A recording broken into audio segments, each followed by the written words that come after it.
Long days and pleasant nights, fellow travelers along the path of the beam. I'm Jaime and Fuego. I'm Cecil, Laird. I'm Robert Duell. And yes, this is not a official Hail episode, but this is something special for our patrons because we have been requested to discuss The Mist. That's right, Frank Darabont, his third adaptation that he did of a Stephen King property. And yes, previously The Green Mile and The Shawshank Redemption, which I recently did a 25th anniversary review of. Yeah, it is probably one of the best films of all time. It is just invigorating and awesome. But as far as Darabont finally tackling a nasty King script and a horror film with creatures and chomping on people and some Lovecraft vibes and everything, I adore this 2007 film, and I'm glad that we are finally about to talk about it. So, overall impressions, I'm going to toss it to you first, sir. Well, first off, let's make sure to thank SK for requesting this review of The Mist. We are excited to get into this, and it's a long time coming at this point. There's been the movie and a TV series, which we haven't talked about yet. You talked about it on Hail, right? Yeah, I actually did a Hail episode that was original film, the Boyd source material, the audio drama that they did, and the television series. So I'll link to that at the end of this video. Yeah. So this is specifically going to be focusing on the Frank Darabont movie, and we're going to have a few different sort of viewpoints. Now, Fuego and I have seen, obviously, both the color and the black and white versions, but Robert has only seen the color version, right? So we'll talk about it from each of our varying perspectives, but with the overall thoughts, I will say that this movie has always been a weird mixed bag.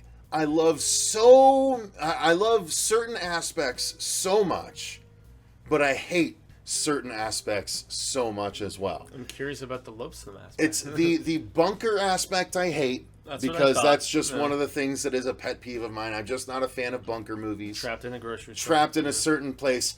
And then that effing woman.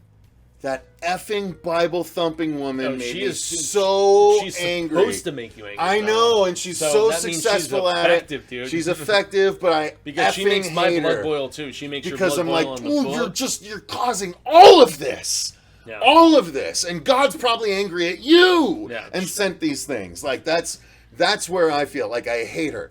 But yes, the second hate is an intentional hate. So I suppose you can call that a success.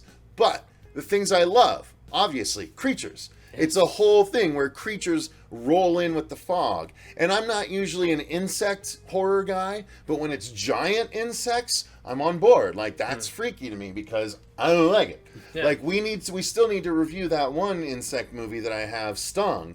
We never reviewed it, but we loved it. Is great, we loved dude. it, but we never reviewed it. So we got to talk about that too at some point. Yeah, but think of like Skeeter from the 90s, but like 100 times better. Right, but this movie, it hit me hard when I watched it when it came out because that ending. Yeah, and we talked about the ending. It's a changed ending, and King prefers the different ending. And we talked about this during our top 5 most emotional horror moments panel at a recent convention. So I'll link to that at the end of the episode as well. But the ending just smacked me in the face, made me just like, wow, they can do that in movies? Like, I knew bad guys could win because of Seven and Fallen, but this was a different level of ending that I hadn't seen before. Good call. You know what I mean? So I loved it, but I will say the color version, Robert, does not hold up. Yeah. And I think Fuego mentioned the same thing. It's because of the CG. The CG doesn't stick up. It's mislit.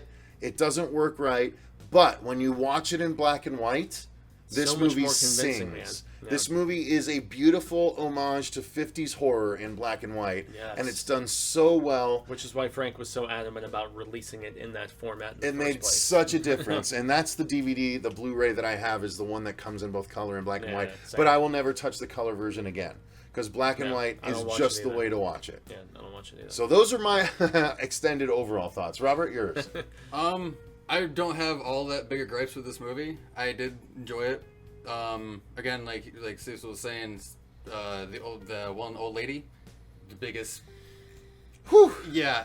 The biggest. Whew. Yeah, basically. Yep. Other than that, it's like I don't really have anything bad to say about this movie. Really? Okay. I really don't. That's fair. The bunkerness is a nitpick with me. Yeah, I'm a huge Lovecraft fan, so I love the creatures and the tentacle mist aspect. Yeah, it really goes for opening up a portal to another world, which is where all this shit comes and from. with you saying the whole bunker aspect, but it drives you into insanity. Mm-hmm. So with it kind of played out well enough. Okay. But I see what you're talking about with the whole bunker aspect, just your single one location. I just get tired. It's the same. Yeah. The beats are always played the same.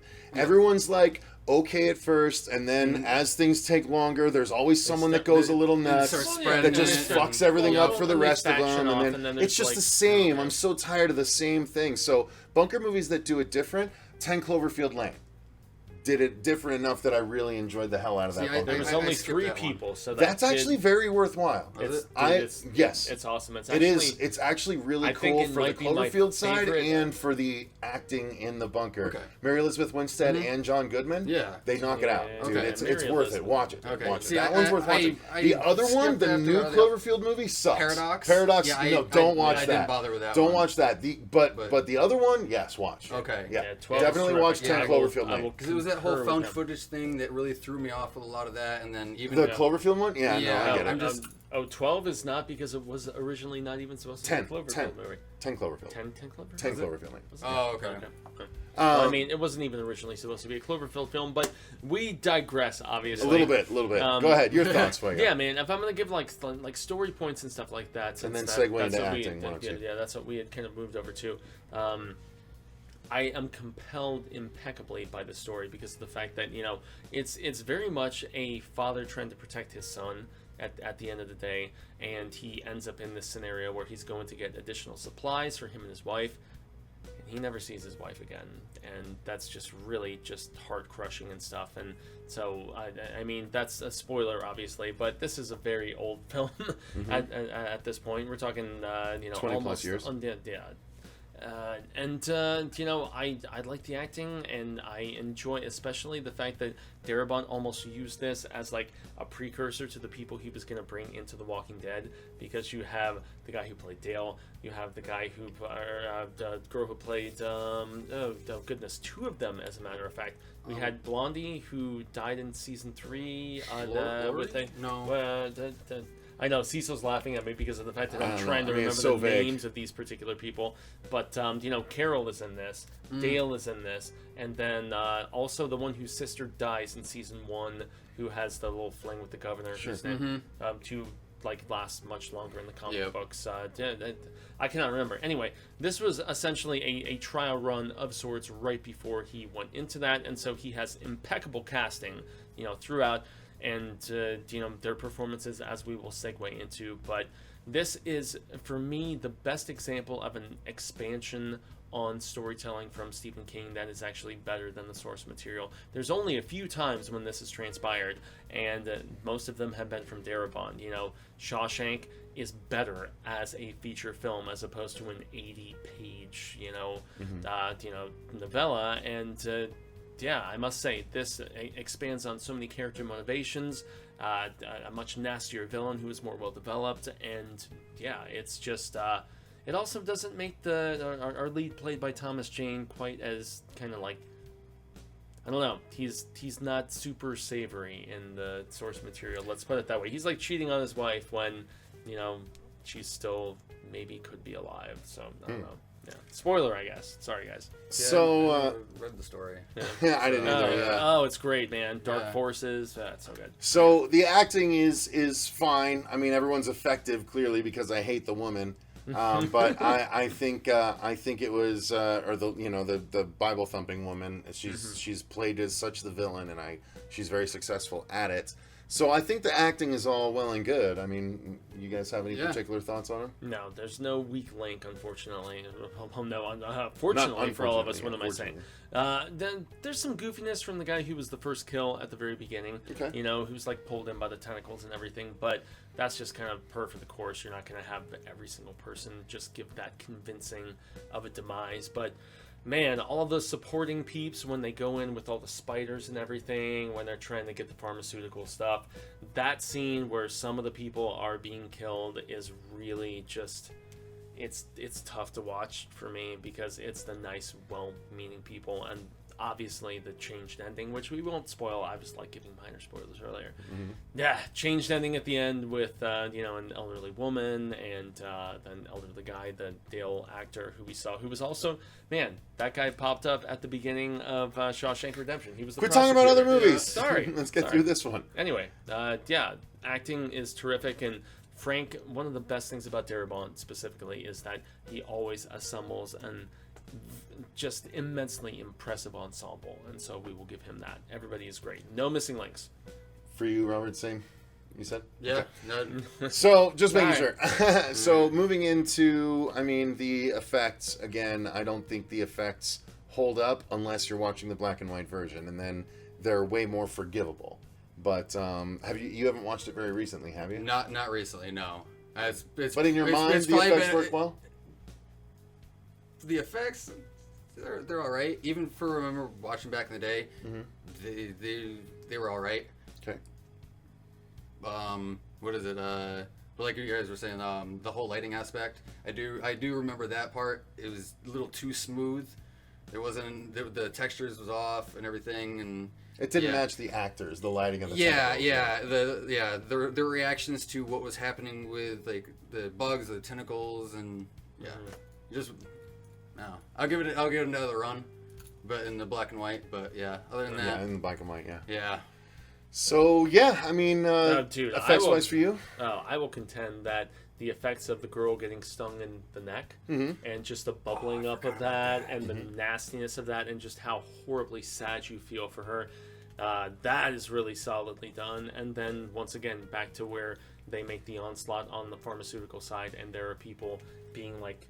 Just these spiders, these weird mutated spider-looking creatures that are attacking everybody. That is so unsettling and so disturbing to me, especially when they are getting people and they're like shooting this silk, and the silk is like acid, and it's like melting people and stuff. Like, oh, it's badass, man.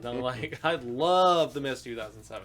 I think it's so good. It's not perfect, if we as had Cecil contended, but it's a lot of fun for a Psy King fan like me. So. If we had to score it, I'd say. Out of 10, I'd give it. I'd give it a 7 out of 10. I was just gonna. That's exactly the same thing. So I'd give it a 7 out of 10 in black and white. If you watch it in color, it's like a 5.5 to 6 because it's kind of rough. Some of those effects. What about you? I'm about right there. About that 6.5, 7. 6.5, 7, yeah. And then Fuego. I've gone on record to say that this is my favorite Stephen King adaptation. Oh wow. And it is, but it's very lacking in certain visual aspects, But the black and white version. Yeah, the black and white version, most definitely. I mean, I love Thomas Jane in this role, and I love the supporting characters, and I fear the woman that you mentioned, even though I can't recall the name of the actress. And so that's where, Darabont just assembled such an amazing team that it is still probably my favorite, in the fact that it's like a horror film, but. Yeah, the effects in the full color version have not aged well. So, I'd say, black and white, 9, color, 7.5. So fair enough. Yeah. All right, so why don't you guys let us know in the comments down below, what are your thoughts on 2007 Frank Darabont's The Mist by Stephen King? Let us know in the comments down below. If you want to become a patron and request a movie just like this, the link is in the description box as well. If you're down there, you might as well click the like button if you enjoyed the video and subscribe. Click that notification bell if you want to make sure you don't miss reviews like this going forward. Until next time, though, I've been Cecil Laird. I'm Robert Duell. He's painting the gunslinger in this. Good one. Fuego stoops, man. And remember, funny reference. Stay scared.